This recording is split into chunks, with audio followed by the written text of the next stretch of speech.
Jumpa lagi sedulur-sedulur pemirsa YouTube Surya KKS yang budiman di seluruh Nusantara, bahkan dimanapun Anda berada. Salam sejahtera, salam kebajikan, salam karaharjan, Om Swastiastu, Namo Buddhaya. Semoga kita semua dalam keadaan sehat, bergas paras, ayam-ayam tentrem, lancar rezekinya, tansah pinaringan sih wiloso saking ngersaning Gusti ingkang Maha Agung. Pada konten berikut ini, saya akan memfokuskan untuk mengulas tentang bulan Suro, karena bulan Suro ini seperti kita ketahui sudah bukan rahasia lagi bahwa bulan Suro itu merupakan bulan yang paling sakral, dan ini bukan hanya kesimpulan atau pendapat yang ela-elu atau yang hanya orang itu ikut-ikutan berpendapat demikian. Bagi orang Jawa sendiri memang bisa merasakan bahwa bulan Suro ini beda banget dengan bulan-bulan selain bulan Suro. Nah, ini yang akan saya ungkapkan. Nanti yang pertama adalah bagi orang Jawa tentu saja telah familiar sekali dengan adanya bulan Suro ini, seperti apa bedanya jika dibandingkan dengan bulan-bulan yang lain. Ini bukan latah ya, bukan tak berdasar, tapi memang beda sekali aura di bulan Suro ini. Maka pada kesempatan ini, dalam konten video ini, saya akan fokuskan untuk membahas tentang sesuatu yang ada di balik bulan Suro, terutama yang berkaitan dengan energi yang dikatakan bulan Suro itu sungguh mistis. Kenapa bulan Suro itu disebut mistis? Ya karena mistis itu bukan sesuatu yang sifatnya negatif ya. Mistis itu berhubungan dengan suatu kekuatan ya, kekuatan yang sifatnya rahasia. Rahasia ini bagi yang belum mengetahui apa itu kekuatan, dari mana sumbernya, dan kekuatan seperti apa. Tapi bagi orang-orang yang sudah mengerti tentang kekuatan itu di mana letaknya, sumbernya dari mana, ya sudah bukan bersifat rahasia, tetapi sudah merupakan suatu bentuk realitas yang mudah dilihat dan dirasakan. Nah, ini saya akan yang pertama tentang di mana letak mistisnya, kenapa dibilang mistis, kenapa dikatakan mistis, dan kemudian apa saja yang harus kita lakukan pada saat memasuki bulan Suro, terutama di awal bulan Suro yang kebanyakan orang melakukan malam Suro atau malam tanggal 1 Suro. Perlu saya luruskan dulu ya tentang penilaian orang terhadap bulan Suro yang dianggap bulan yang apa ya. Ya ada juga yang menilai bahwa bulan Suro itu negatif, itu ada juga. Nah, ini saya akan meluruskan yang berkaitan dengan tradisi dan kepercayaan Jawa melihat bulan Suro sebagai bulan sakral. Nah, bagi yang memiliki talenta yang seperti saya sampaikan tadi atau sensitivitas indera keenam atau mata batin, sepanjang bulan Suro ini aura mistis dari alam gaib itu begitu kental melebihi bulan-bulan lainnya. Tetapi sangat tidak bijaksana apabila kita buru-buru menganggap sebagai suatu bentuk pahan musyrik atau gugon tuhun ya. Anggapan seperti itu tentu timbul karena disebabkan kurangnya pemahaman sebagian masyarakat akan makna yang mendalam di balik bulan Suro ini. Karena bagi saya pribadi yang namanya musyrik syirik itu berkaitan erat dengan cara pandang batiniah seseorang, cara pandang yang sifatnya subjektif, yang itu bisa dikatakan sebagai bentuk asumsi ya kalau saya mengatakan seperti itu. Dan ini hak saya untuk ganti menilai orang yang memiliki pandangan seperti itu ya. Jika musyrik dan syirik diartikan sebagai bentuk penyekutuan Tuhan, maka itu seperti punishment atau vonis atau hukuman ya, terhadap tradisi bulan Suro yang dilakukan oleh orang Jawa. Dan itu jauh dari kebenaran, alias hanya tuduhan tanpa didasari pemahaman yang jelas, Dan ini sangat berisiko panjenengan melakukan fitnah, dan panjenengan tentu menyadari dan setuju ya dengan suatu ajaran yang mengatakan bahwa fitnah itu lebih kejam dari pembunuhan. Tetapi kadangkala orang yang menggunakan prinsip seperti itu bahwa fitnah itu lebih kejam dari pembunuhan, tapi dirinya sendiri seringkali tidak disadari, sering sekali melakukan fitnah. Nah, itulah yang kemudian ya rasanya tidak fair ya. Kalau kepentingan diri sendiri benar salah pokoknya ya golek bener dhewe. Tapi kalau orang lain ya benar salah pokoknya nutuk atau mukul, semua disalahkan. Itu nggak bijaksana ya. Namun saya juga melihat bahwa di sini biasanya anggapan musyrik syirik terhadap bulan Suro ya itu muncul karena mengikuti tren atau ikut-ikutan pada perkataan seseorang yang dinilai atau dianggap cukup mewakili orang banyak. Padahal belum tentu.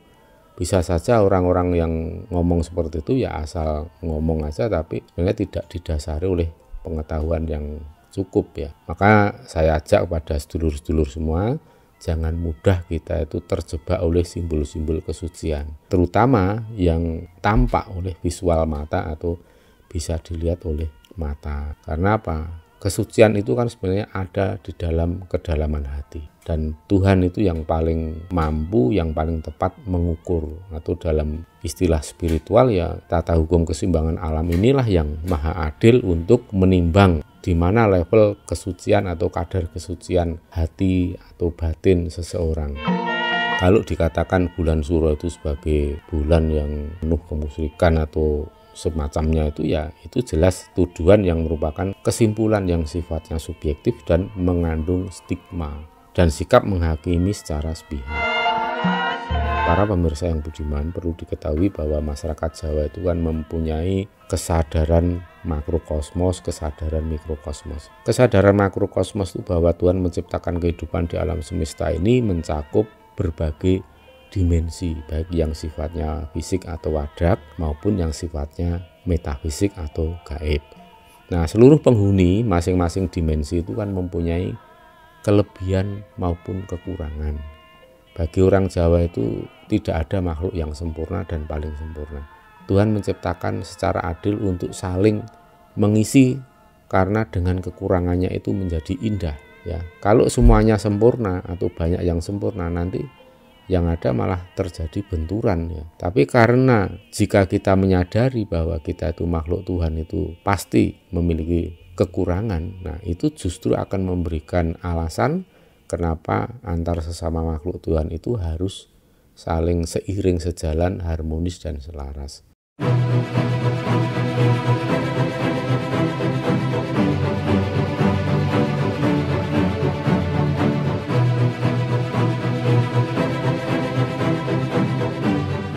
Nah, kemudian interaksi antara dimensi fisik dengan dimensi metafisik, interaksi yang terjadi di antara makhluknya itu ya, ini merupakan interaksi yang sifatnya itu simbiosis mutualisme, jadi saling menguntungkan, saling memberikan manfaat. Ini kalau dalam spiritual Jawa apa yang dinamakan atau diistilahkan sebagai urip kui urup atau urip kui kudu murup. Hidup itu harus menyala, menyala itu artinya berguna, bermanfaat terhadap kehidupan ini, bermanfaat untuk makhluk hidup lainnya, baik itu sesama bangsa manusia maupun bangsa binatang, tumbuhan, dan makhluk halus. Dengan adanya rasa atau manfaat dan saling mengisi, mewujudkan keselarasan dan harmonis ya. Ini sebagai upaya untuk memanifestasikan rasa syukur akan karunia yang terindah dari Tuhan Yang Maha Esa, yaitu adanya kekurangan yang dimiliki oleh setiap makhluk hidup itu sebagai anugerah yang terindah. Dan mungkin itu memang diciptakan demikian rupa, alam semesta menciptakan demikian rupa itu agar supaya sesama makhluk hidup itu saling melengkapi, saling membutuhkan. Sampai di sini saya bisa memberikan asumsi bahwa manusia itu bukanlah segalanya di hadapan Tuhan dibandingkan makhluk Tuhan yang lain. Oleh sebab itu saya selalu wanti-wanti kepada anak-anak saya, kepada sedulur-sedulur saya, bahwa jadi manusia itu ya seyogyanya tidak mentang-mentang mengklaim diri sebagai makhluk yang paling sempurna dan mulia. Hanya alasan apa? Karena memiliki akal budi, Padahal kalau kita lihat realitasnya ya, dengan akal budi itu kadang manusia itu justru akal-akalan dan mengakali yang lain. Itu kan akal budi itu tidak bisa menjamin kesempurnaan orang. Kesempurnaan itu bukan pada bentuk raga fisik metafisiknya, tetapi dalam bentuk tindakan. Nah, kalau diukur tindakan yang sempurna itu seperti apa? Kalau saya katakan, kalau saya jawab, tindakan yang sempurna itu adalah tindakan yang selaras harmonis dengan tata hukum keseimbangan alam. Terus siapa makhluk yang paling harmonis selaras dengan tata keseimbangan alam?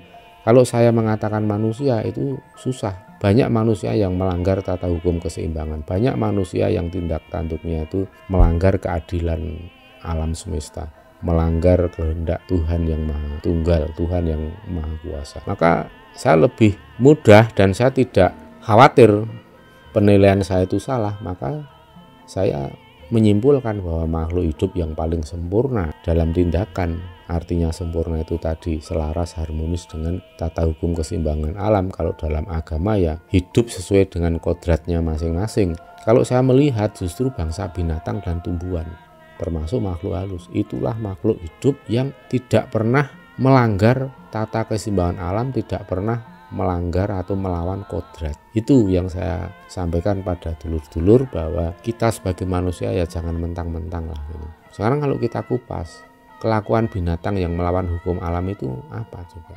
Kalau ada binatang yang melawan hukum alam, misalnya binatang itu ngobrak-abrik tempat tinggal manusia, itu biasanya kesalahan yang dilakukan oleh manusia, bukan bangsa binatang. Misalnya manusia merusak hutan, binatang buasnya berkeliaran di mana-mana. Manusia tinggalnya atau hidupnya terlalu merangsek masuk ke dalam wilayah di mana di situ merupakan habitat binatang buas. Semua ini kan sudah ada pembagian-pembagian yang secara alamiah ya. Kalau semua makhluk hidup mengikuti atau patuh terhadap hukum tata keseimbangan alam seperti itu, pasti semuanya akan selaras harmonis, semuanya akan ayam-ayam tentrem, seluruh makhluk akan bahagia. Itu seperti itu. Ini tadi yang saya ungkapkan ini tadi adalah kesadaran makrokosmos dalam spiritual Jawa, atau yang orang Jawa pahami tentang kehidupan semesta ini. Selain kesadaran makrokosmos adalah kesadaran mikrokosmos. Nah, di dalam falsafah hidup Jawa atau kejawen itu bahwa orang memahami akal budi, yaitu alat atau instrumen yang ada di dalam diri kita sebagai mikrokosmos atau jagat alit, itu ibarat pisau yang bermata dua. Di satu sisi dapat memuliakan manusia, tetapi di sisi lain justru sebaliknya bisa menghinakan manusia, bahkan levelnya itu, derajatnya itu akan menjadi lebih rendah dibanding bangsa binatang. Kalau saya mengatakan bangsa hewan itu merupakan makhluk yang hina, saya kayaknya kurang tepat ya, karena saya mempertimbangkan bahwa kelakuan, habitat, perilaku bangsa hewan itu kan patuh sekali dengan tata hukum keseimbangan alam. Makanya saya malah berani bilang bahwa kelakuan binatang itu justru sempurna ya, karena sesuai dengan kodratnya. Ya misalnya ada ular membunuh babi hutan atau harimau membunuh rusa, itu kan bukan kejahatan, itu karena memang makanannya memang berada di dalam rantai makanan yang sang harimau itu tadi. Para pemirsa, kemudian berdasarkan dua dimensi kesadaran itu, tradisi Jawa memiliki prinsip hidup, yakni pentingnya untuk menjaga keseimbangan dan kelestarian alam semesta agar supaya lestari, alam tetap terjaga sepanjang waktu. Menjaga kelestarian alam itu merupakan perwujudan rasa syukur yang tertinggi. Nah, umat manusia bersyukur kepada Gusti Ingkang Akarya Jagat, kepada Tuhan yang Maha Kuasa yang telah menganugerahkan bumi ini berikut seluruh isinya untuk dimanfaatkan oleh umat manusia dan seluruh makhluk hidup lainnya. Maka cara bersyukur manusia bahwa telah diberikan anugerah alam semesta dengan segala isinya yang berlimpah untuk hidup ini, maka tindakan bersyukur tidak cukup dengan ucapan bersyukur sekian ribu kali, itu hanya mulut saja, tetapi harus dilakukan dengan tindakan nyata, tindakan konkret, yaitu dengan cara menjaga kelestarian alam, menjaga tata hukum keseimbangan alam.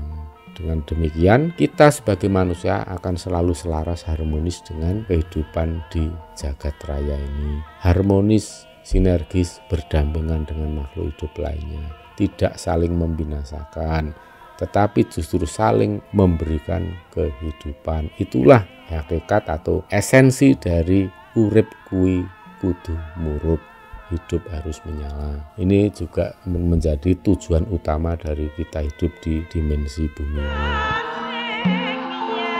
Nah, kemudian dalam tradisi Jawa, semua ritual Jawa itu tidak bisa dikatakan itu perilaku atau cara yang bertentangan dengan kehendak Tuhan atau dikatakan negatif ya, dinilai sebagai klenik ya, walaupun klenik itu sebenarnya arti yang sesungguhnya itu positif ya. Menjadi negatif karena apa? Diucapkan dan dipahami oleh orang yang bodoh gitu, atau memang sengaja untuk membodohi orang lain. Prinsip dasar yang sesungguhnya dalam setiap ritual orang Jawa itu ya percaya kepada Tuhan, percaya kepada Sang Jagatnoto. Di awal atau di akhir setiap kalimat doa dan mantra ya, itu kan kita bisa melihat ada kalimat misalnya soko kersaning Gusti, soko kersaning Allah, dan seterusnya ya. Ini juga hanya persoalan teknis.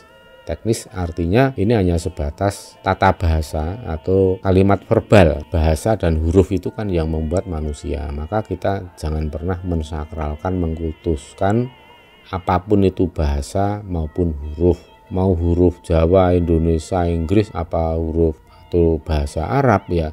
Itu semua kan yang membuat manusia, bukan dibuat oleh Tuhan. Maka kita tidak perlu mensakralkan dari sisi bahasa maupun huruf. Kita santai aja memahami seperti itu ya, ntar koyok wong bodoh. Kemudian dalam melakukan ritual atau upacara yang dilakukan oleh orang Jawa, semua media dalam ritual atau ubo rampe ya namanya, itu hanya sebatas dipahami sebagai media dan alat untuk kristalisasi, simbolisasi terhadap suatu doa. Doa itu kalau orang Jawa tidak cukup diucapkan dengan mulut, tetapi harus diwujudkan dalam bentuk lambang, simbol, dan tentu saja dengan tindakan yang konkret. Itu bedanya seperti itu. Misalnya tumpeng, kenapa dibuat kerucut nasi putih, itu kan wujud doa, bahwa doa itu ya beragam doa itu tetap muaranya atau tujuannya itu kerucut ya, runcing di tengah, yaitu kepada Tuhan yang Maha Tunggal. Kenapa saya lebih suka menyebut atau mengistilahkan Tuhan Maha Tunggal ya, kalau Maha Esa itu ya saya pahamnya itu Esa itu satu. Kalau tunggal itu tidak bisa dihitung gitu. Kalau Esa itu kan satu dan bisa dihitung. Kalau bisa dihitung itu kan berarti terbatas. Masa Tuhan Maha terbatas? Ya, maka saya lebih suka, lebih cocok, pas itu menyebut Tuhan Maha Tunggal. Tunggal itu ya hakikatnya itu satu tapi tidak bisa dihitung. Tapi kalau Esa itu satu tapi bisa dihitung. Nah, saya melihatnya itu Tuhan itu ada di mana-mana tetapi tetap hanya tunggal. Seperti halnya udara, api, air itu kan tidak bisa kita menghitung air itu jumlahnya berapa. Nah, kalau ada yang bilang oh itu ada airnya ada 50 ember, ada 100 botol. Nah, yang Anda hitung itu bukan airnya tetapi botolnya atau wahana untuk menampung air itu kan. Apa yang saya sampaikan ini sebenarnya merupakan prinsip dari spiritualitas Jawa atau juga kejawen atau falsafah hidup orang Jawa. Nah, prinsip tersebut memproyeksikan bahwa kaidah dan prinsip religiositas ajaran Jawa tetap menggunakan asas panunggalan itu tadi. Tetap menggunakan asas bahwa Tuhan itu Maha Tunggal. Jadi tidak ada faktor-faktor yang menyekutukan gitu ya. Cara pandang tersebut membuat masyarakat Jawa itu memiliki tradisi yang unik dibanding dengan masyarakat Indonesia pada umumnya, yaitu karena doa itu harus diwujudkan dalam bentuk simbolisasi doa ya. Itu yang membuat unik ya, menjadi tipikal tradisi Jawa itu kental akan penjelajahan wilayah gaib. Sebagai konsekuensinya adanya interaksi manusia terhadap lingkungan alam dan seluruh isinya. Lingkungan alam dilihat memiliki dua dimensi, yaitu dimensi wadak atau fisik dan lingkungan yang dimensi gaib atau metafisik. Nah, ini yang akan saya garis bawahi di sini, ada lingkungan itu tadi, lingkungan fisik maupun lingkungan metafisik, lingkungan wadak maupun lingkungan nyata maupun lingkungan gaib. Lingkungan alam tidak sebatas apa yang tampak oleh mata. Ini kalau orang zaman sekarang kan apa yang bisa dilihat saja. Tapi dalam tradisi Jawa yang bisa melihat bahwa lingkungan hidup ini bukan hanya yang tampak oleh mata, tetapi juga yang tidak tampak oleh mata atau lingkungan yang sifatnya gaib.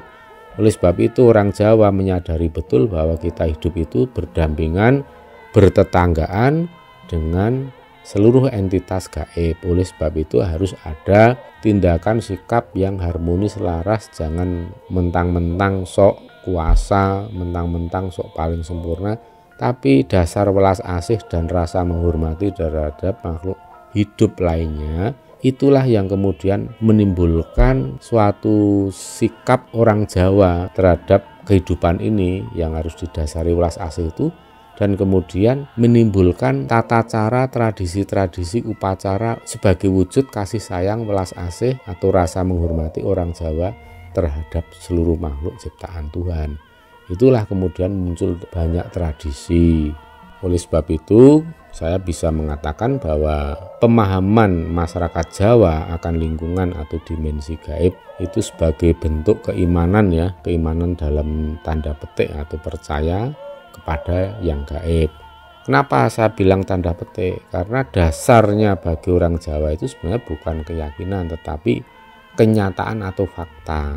Nah, ini oleh sebagian masyarakat Jawa unsur kegaiban tidak hanya sebatas diyakini atau diimani saja, tetapi lebih dari itu, seseorang harus dapat membuktikan dengan cara bersinggungan atau berinteraksi secara langsung dengan entitas gaib sebagai bentuk pengalaman gaib, ya. Oleh sebab itu bagi masyarakat Jawa dimensi gaib itu merupakan sebuah realitas yang sifatnya konkret, ya para pemirsa, atau sifatnya nyata, maka itu disebut ilmu kasunyatan. Hanya saja konkret dalam arti tidak selalu dilihat oleh mata kasar atau visual kita ini, melainkan konkret dalam arti Jawa, yaitu termasuk hal-hal yang dapat dibuktikan melalui indera penglihatan maupun indera batin. Maka saya istilahkan di situ apa yang bisa dilihat oleh mata visual kita itu ya sebagai fenomena. Kemudian fakta yang sifatnya itu tidak bisa dilihat oleh mata, bisa dirasakan tapi tidak bisa dilihat, itu diistilahkan sebagai suatu noumena. Ya mungkin penjelasan ini masih sulit, ya, tidak mudah untuk dipahami terutama bagi sedulur-sedulur yang belum pernah sama sekali bersinggungan dengan hal-hal yang gaib, sehingga cerita-cerita maupun kisah-kisah gaib kadang dirasakan menjadi tidak masuk akal. Sebagian ada juga yang menilai sebagai hal yang mustahil dan menganggap pepesan kosong belaka. Nah, pendapat demikian itu ya sah-sah saja, monggo, tergantung kemampuan masing-masing orang untuk melihat dan menganalisa suatu peristiwa, kan. Ya, saya menyadari bahwa tataran pemahaman gaib memang tidak semua orang itu dapat meraih suatu level yang sama, atau tingkat pencapaiannya itu ya kadang berbeda-beda sekali satu orang dengan yang lainnya. Yang merasa mampu memahami pun belum tentu dapat menyentuh atau berinteraksi langsung dengan realitas gaib yang sesungguhnya. Orang zaman sekarang itu kadang kalau saya rasakan itu kok aneh dan lucu itu, ya, karena kadang itu meyakini sesuatu itu secara membabi buta, ya, agak cenderung ngawur gitu loh. Jadi asal percaya apa yang diomongkan orang dengan syarat orang yang ngomong itu mengenakan simbol-simbol kesucian tanpa mau mendalami, menyelami hakikat ilmu yang sesungguhnya itu seperti apa. Nah, ini yang bahaya sekali. Karena apa? Orang mau disuruh ngalor-ngalor, suruh ngidul-ngidul, suruh ngetan-ngetan, suruh masuk ke dalam air, nyemplung, masuk ke api dilakoni. Nah, itu kan bahaya sekali. Hidup yang ela-elu, yang taklid seperti itu kan bahaya sekali. Ya ibaratnya disuruh mencari ikan tapi menaiki pohon yang tinggi, ya. Ya ibaratnya disuruh manjat pohon yang tinggi-tinggi sekali itu tapi dengan tujuan untuk mencari ikan. Kalau perintah seperti ini diterima oleh orang yang hanya mengandalkan keyakinan yang membabi buta, ya dilakoni, manjat pohon kelapa sampai paling tinggi, di sana ditanya, "Kang, sampean mau cari apa?" "Mau cari ikan." Nah, itu bisa terjadi seperti itu. Nah, ini ada istilah yang lucu tapi sangat mengena ini. Saya pinjam istilahnya Mas Kabul Kajate, ya. Ya, terima kasih matur nuwun sudah aktif memberikan komentar, dan komentarnya juga bagus-bagus, seperti halnya juga para pemirsa yang lain. Untuk selanjutnya ini saya akan langsung masuk ke inti, jadi tentang misteri bulan Suro itu apa sih. Ini menurut apa yang saya lihat, saya saksikan bahwa bulan Suro itu adalah bulan baru yang digunakan dalam tradisi penanggalan Jawa. Nah, di samping itu masyarakat Jawa adalah realitas pengalaman gaib bahwa dalam jagat makhluk halus pun mengikuti sistem, dikatakan sistem penanggalan ya, padahal di sana nggak ada penanggalan. Ya lebih tepatnya siklus. Jadi siklus di dimensi gaib yang ada di sekitar Nusantara, khususnya Pulau Jawa ini siklus di sana itu juga mirip dengan siklus ini. Saat ini misalnya masuk bulan Suro.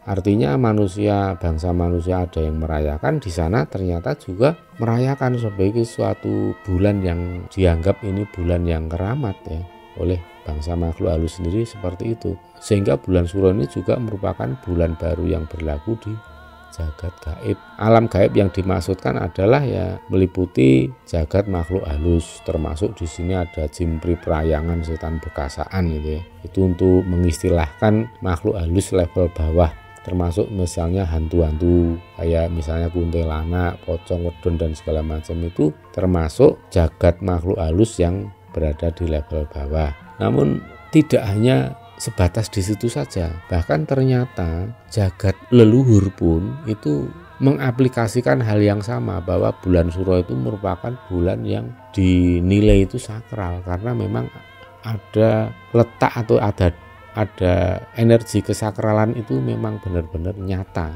faktual itu. Nah, di sini bulan Suro ini juga dipenuhi dengan adanya interaksi atau hubungan timbal balik antara jagat alus dengan jagat wadak. Bahkan antar jagat alus sendiri, misalnya jagat leluhur, jagat kayangan widodari kadewatan, itu terjadi interaksi yang lebih intensif di bulan Suro. Nah, di sini mungkin karena suatu siklus alamnya, jadi saya merasakan di bulan Suro ini memang ada limpahan energi. Dan limpahan energi itu kalau kita lacak, itu bukan hanya bersumber dari bumi, tapi juga bersumber dari energi yang berasal dari luar atau dari angkasa. Jadi saya merasakan bahwa di bulan Suro ini ada pertemuan dua energi besar yang selalu menaungi kita, yaitu energi Bawa Angkasa dan energi Ibu Bumi. Ini limpahannya itu besar sekali, induksinya besar sekali. Maka energi alam yang alamiah itu tadi menciptakan limpahan energi di muka bumi. Nah, limpahan energi ini yang kemudian dimanfaatkan oleh seluruh makhluk hidup, kecuali bangsa manusia yang tidak mau tahu dan memang nggak tahu beneran, yang enggan memanfaatkan energinya. Nah, sedangkan bagi orang Jawa di bulan Suro inilah bulan di mana kita itu mesti lebih banyak tirakat, termasuk tirakat wungon atau melek malam, kemudian tirakat nenepi atau mencari di tempat sunyi untuk meneneng-eneng cipto ya, di tempat-tempat yang kiranya powerful energi alamnya, melakukan semedi, maladining, mesubudi, itu yang dilakukan orang Jawa. Kemudian termasuk juga topo kungkum, ada yang puasa mutih dan lain-lain. Itu merupakan bentuk teknis bagaimana manusia ini ingin menyerap energi alam yang sedang berlimpah ini, sehingga nanti akan berguna dalam mengarungi sisa hidup mereka. Itu tujuannya seperti itu. Maka di bulan Suro ini bagi orang Jawa banyak berdatangan di tempat-tempat yang sekiranya itu berlimpah energi. Di situ untuk apa? Ya untuk menyerap energi. Caranya gimana? Ya masing-masing orang punya cara teknik yang berbeda-beda. Masing-masing masyarakat juga memiliki tradisi yang berbeda untuk melakukan penyerapan energi. Nah, nanti bagian terakhir akan saya sampaikan kepada para pemirsa yang budiman apa saja yang lazimnya atau sudah merupakan adat kebiasaan orang Jawa lakukan di saat menjelang atau saat memasuki bulan Suro. Namun demikian, yang perlu saya garis bawahi lagi apa yang saya sampaikan di sini, bahwa kenapa bulan Suro itu dianggap lebih wingit, lebih sakral, dan dan seterusnya, yaitu tadi karena ada limpahan energi yang sangat besar. Itu tentu saja dikaitkan dengan siklus dunia atau siklus alam ini.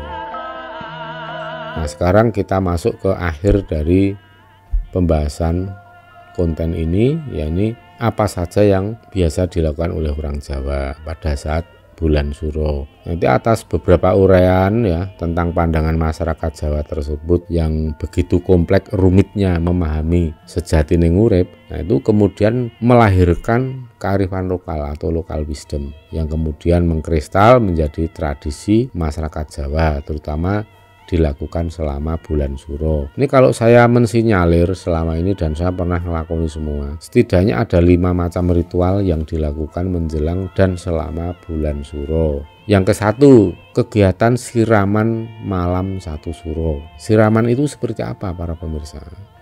Jadi siraman ini mandi besar, artinya ya dari ujung rambut sampai ujung kaki, dengan menggunakan air serta dicampur dengan kembang setaman. Kembang setaman itu apa aja? Ya mawar putih, merah, kemudian kandil, kenongo, melati. Itu kembang setaman kalau di Jawa. Kalau tidak ada kembang setaman, misalnya panjenengan baru berada di luar negeri atau di wilayah Indonesia yang sulit mendapatkan bunga, ya sampean tinggal memetik bunga aja ya, minimal 3 macam bunga yang ada di sekitar rumah kita, syukur punya sendiri, jadi nggak usah mencuri. Ini nek kepepet ya mintalah ke tetangga atau siapa teman yang punya tanaman bunga itu untuk digunakan. Nah, mandi besar dengan menggunakan air serta dicampur kembang setaman ini sebagai bentuk sembah rogo. Sembah rogo itu ya levelnya kita masih berada di manembah ing rogo. Jadi levelnya itu kalau dalam agama itu masih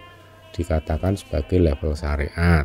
Dengan tujuannya apa? Orang siraman malam 1 Suro itu ya mensucikan badan sebagai acara seremonial pertanda dimulainya tirakat sepanjang bulan Suro. Antara lain lebih ketat dalam menjaga dan mensucikan hati serta pikiran.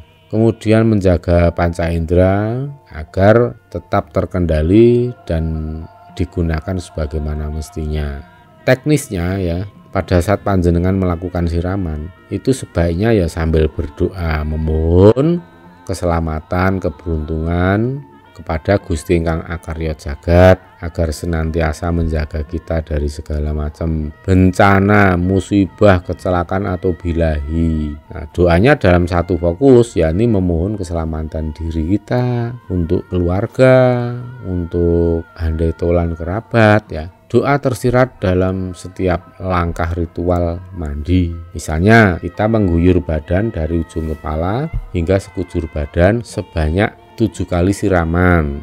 Jadi pakai gayung nyiram 7 kali. Itu setiap kali mengguyur badan panjenengan sambil maneges, nenuwun atau berdoa. Nah, kenapa mesti 7? Ya 7 itu kan kalau dalam falsafah hidup orang Jawa pitu ya. Kalau dalam bahasa Jawa artinya pitu itu pitulungan. Jadi merupakan doa mohon pertolongan pada Tuhan.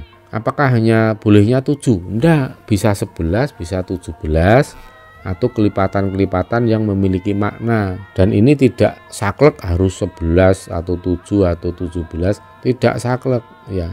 Kalau panjenengan tinggal di Kalimantan, di Sumatera, ya tinggal menyesuaikan di mana suatu kearifan lokal itu dianggap sebagai sesuatu yang cocok. Jadi tinggal menyesuaikan yang berlaku di masyarakat sana itu bagaimana. Misalnya mengartikan keselamatan itu angka 6 ya bagi orang sana, itu boleh saja. Ini kan hanya soal teknis, intinya tetap niat dan doa kita kepada Tuhan. Kalau 11 artinya apa? Kalau kita guyur 11 kali, itu artinya dalam bahasa Jawa itu 11. 11 itu merupakan doa agar Tuhan memberikan kawelasan atau belas kasih. Kemudian 17 dalam bahasa Jawa pitulas, agar supaya Tuhan memberikan pitulungan lan kawelasan. Nah, untuk mandi malam 1 Suro ini panjenengan jangan mandi di bawah atap rumah. Tapi kalau memang nggak punya tempat untuk mandi di luar tapi nggak kelihatan orang, ya gampang. Caranya genteng yang ada di atas kamar mandi panjenengan itu dibuka 1 atau 2 aja gentengnya supaya ada celah yang langsung menembus ke angkasa, ke langit. gitu ya. Maka dalam filsafat hidup Jawa itu dikatakan bahwa mandi lebih bagus dilakukan tidak di bawah atap rumah, tapi langsung beratapkan langit.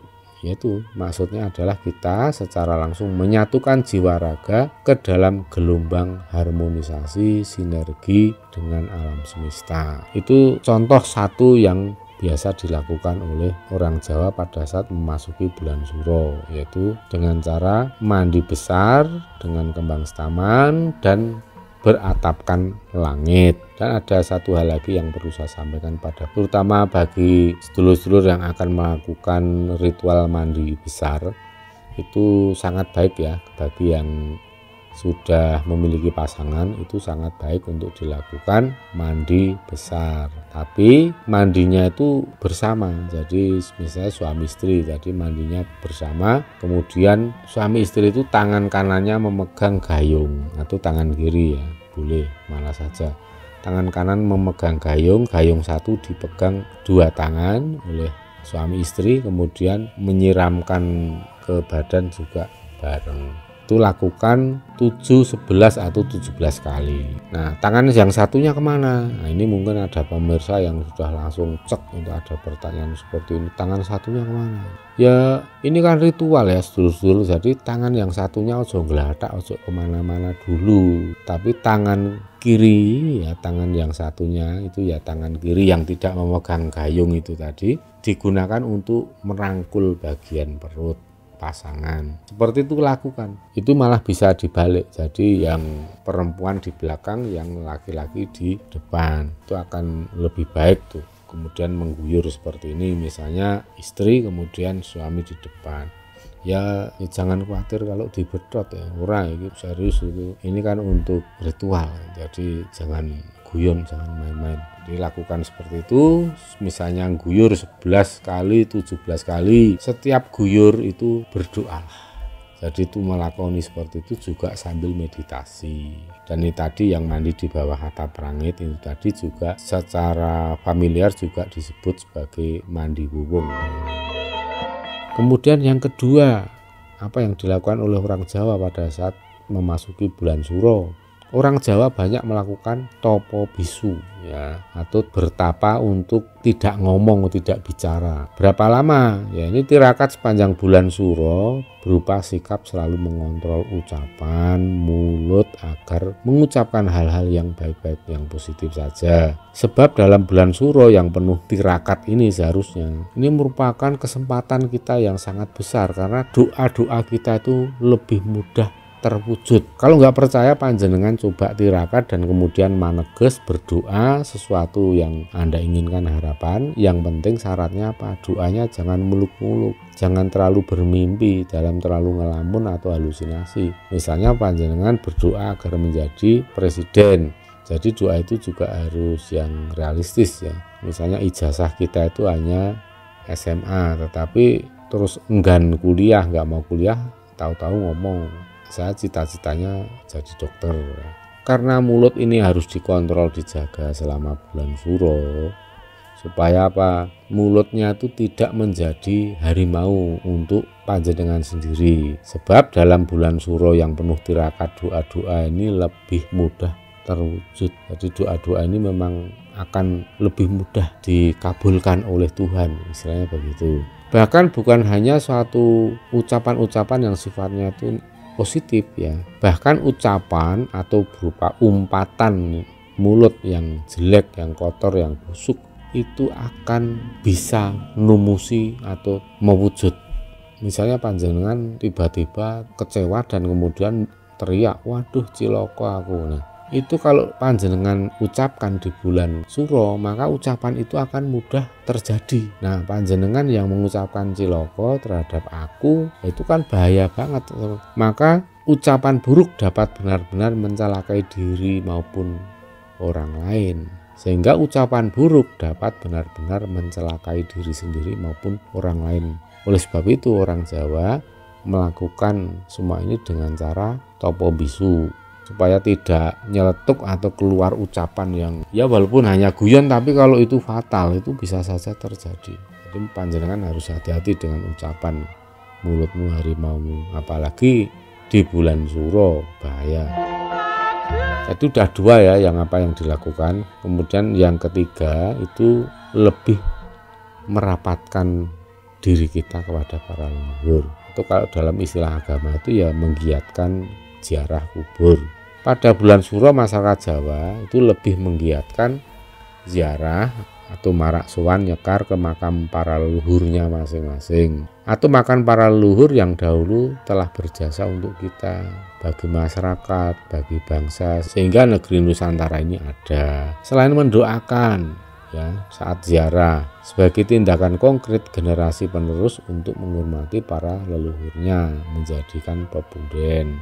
Cara menghormati dan menghargai jasa para leluhur kita selain mendoakan ya tentunya lebih utama itu dengan merawat makam beliau. Kemudian malam Jumat itu juga memberikan atur pisungsung, itu oleh leluhur akan dicatatkan, leluhur akan makin intens untuk datang ke rumah panjenengan untuk jangkung jambangi. Nah, kenapa kita mesti fokus ke makam leluhur ya? Ya karena kalau saya memahami, ya ini saya artikan sendiri, tentunya yang lebih matching dan sesuai mengartikan itu. Jadi gini, makam itu kan merupakan monumen sejarah yang dapat dijadikan media mengenang jasa-jasa para leluhur, mengenang dan mencontoh amal kebaikan beliau selama hidup.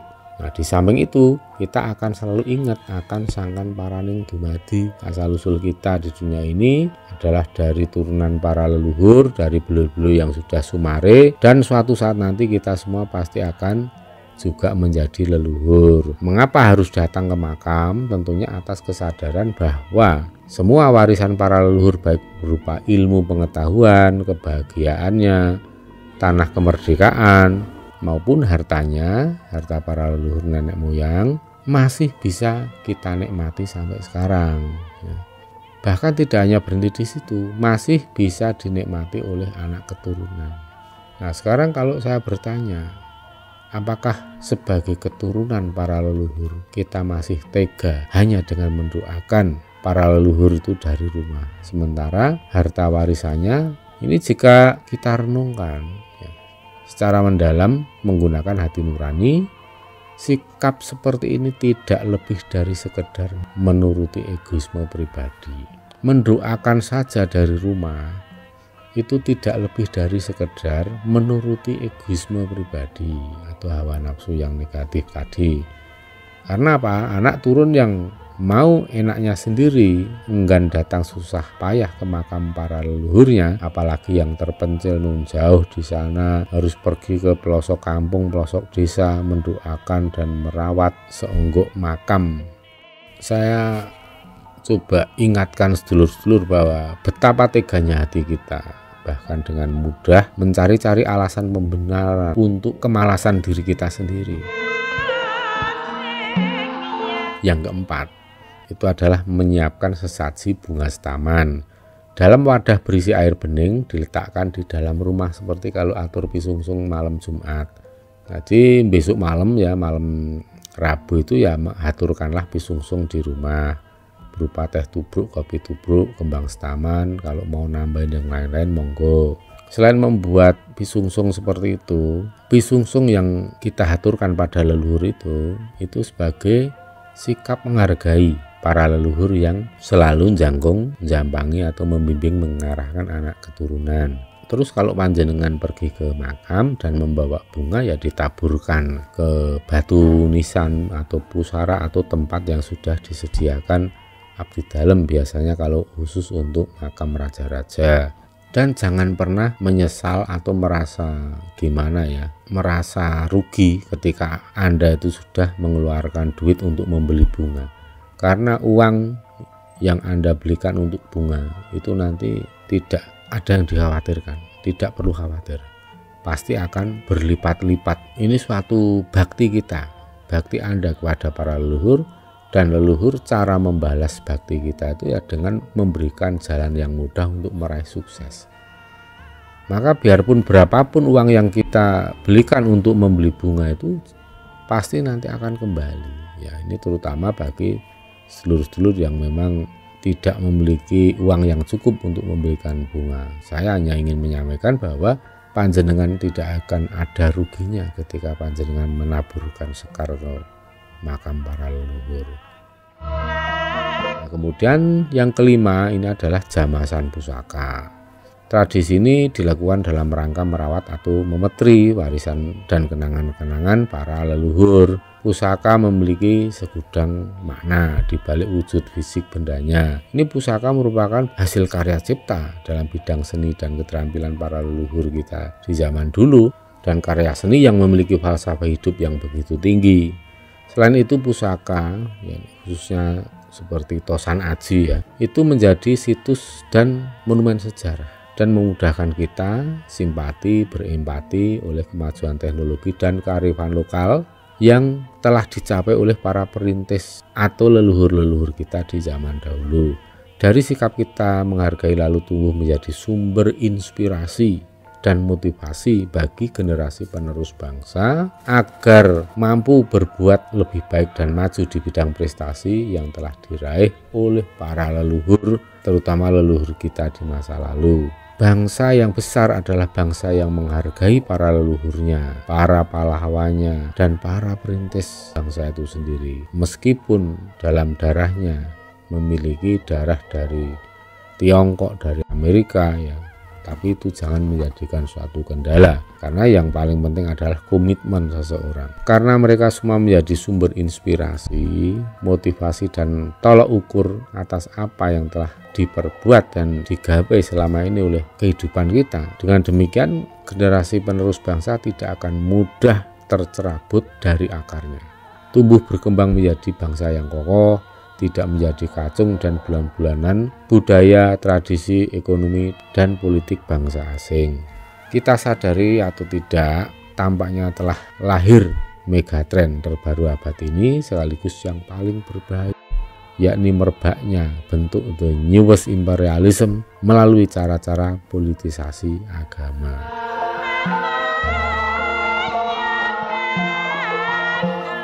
Kemudian langkah berikutnya yang ketujuh, selama bulan Suro atau sebelum bulan Suro itu orang Jawa yang mampu itu terutama melakukan larung sesaji. Ini larung sesaji ini apa? Larung sesaji ini merupakan ritual sedekah alam.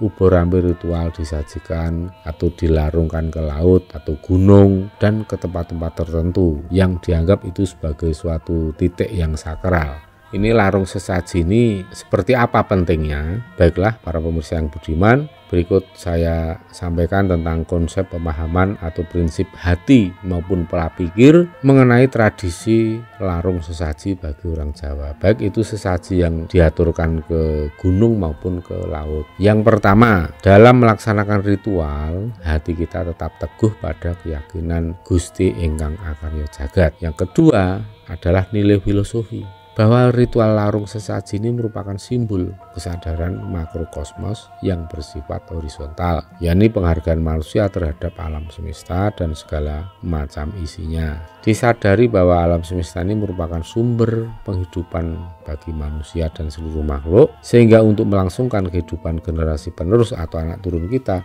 sudah seharusnya kita menjaga dan melestarikan alam. Kelestarian alam ini merupakan warisan yang paling berharga untuk generasi penerus. Kemudian yang ketiga, selain kedua hal di atas, larung sesaji ini juga merupakan bentuk interaksi harmonis antara manusia dengan seluruh alam semesta.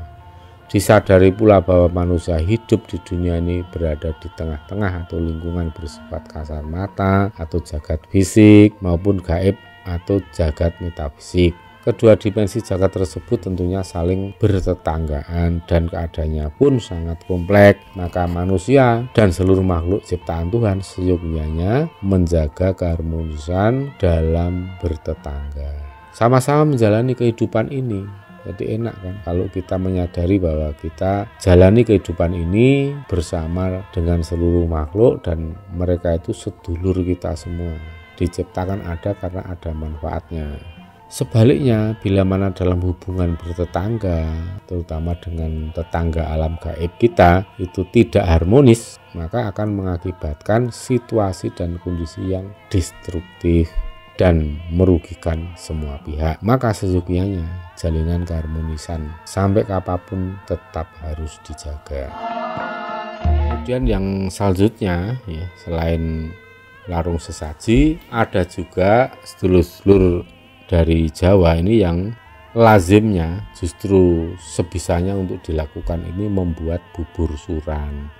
Nah, untuk bubur suran ini nanti saya bikinkan tutorialnya yang khusus supaya tidak terlalu panjang di sini. Itu justru saya sarankan, saya anjurkan dulur-dulur membuat bubur suran, karena bubur suran ini nanti manfaat dan fungsinya akan banyak sekali. Kalau kita membuat bubur suran, itu nanti leluhur itu akan banyak sekali yang rawuh, yang datang ke rumah kita. Para leluhur itu akan menikmati bubur suran itu, tapi tidak hanya datang dan kemudian makan, tetapi datang itu memberikan sawab donga pangestu, memberikan energinya untuk anak keturunannya, memberikan doa restunya kepada anak keturunannya yang didatang itu, supaya diberikan keselamatan, supaya diberikan kemudahan dan kesuksesan oleh Gusti ingkang akarya jagat. Nah, ini pentingnya ini bubur suran ini seperti SOS yang dinyalakan ya, seperti kita mengenakan gelang warna merah seperti ini kan, ini sinyal SOS yang turun tangan nanti Mahapatih Gajah Mada. Tapi kalau bubur suran ini seperti kita memanggil seluruh nenek moyang leluhur-leluhur kita, mau mungkin sudah jumlahnya ribuan ya. Nanti kalau kita membuat bubur suran ini ya akan banyak sekali yang rawuh, karena para leluhur itu akan menikmati, akan makan bubur suran yang kita hidangkan. Nah, caranya ya bikin bubur suran kemudian dimakan seluruh anggota keluarga. Kalau perlu tetangga yang ingin makan ya dikasih, kalau percaya ya dikasih lah gitu, kasihan. Dan itu enak sekali kok. Jadi bikinnya jangan terlalu sedikit ya, hitung-hitung sambil sedekah juga. Tapi ada satu tempat khusus yang disisihkan, jangan dikasih sisa ya. Tapi pertama kali itu ya, bubur suran itu sudah selesai dibuat, dimasak, kemudian ambil pertama kali, taruh di mangkok atau piring yang paling bagus yang Anda miliki. Syukur-syukur baru, masih baru, karena leluhur itu kalau makin tinggi levelnya kadang diberikan ajang atau piring atau mangkok yang sudah bekas-bekasnya gitu, kayaknya kurang bekteni, kurang menghormati. Leluhur kadang ingin, ya ini kan cuma setahun sekali ya mbok ya beli gitu kan yang baru.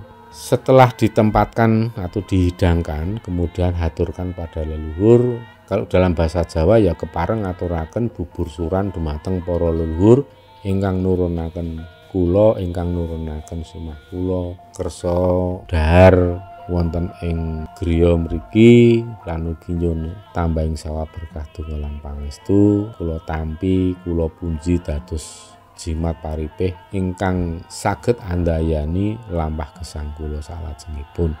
Kalau dalam bahasa Indonesia ya perkenankan saya menghaturkan bubur suran kepada para leluhur yang menurunkan saya, yang menurunkan pasangan saya. Mohon doa restunya, silahkan untuk dimakan, dinikmati, dan tidak lupa saya memohon restu kepada para leluhur agar supaya untuk menampaki kehidupan setahun ke depan itu selalu dijaga dari segala macam mara bahaya dan selalu diarahkan supaya selalu mendapatkan keberuntungan.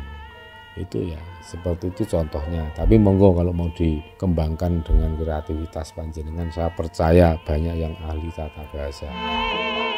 Ya, ini kiranya cukup panjang sekali. Demikian yang bisa saya sampaikan pada sedulur semua pada kesempatan kali ini. Semoga bermanfaat dan dapat memberikan kontribusi bagi sedulur semua yang ingin belajar tentang spiritual Jawa.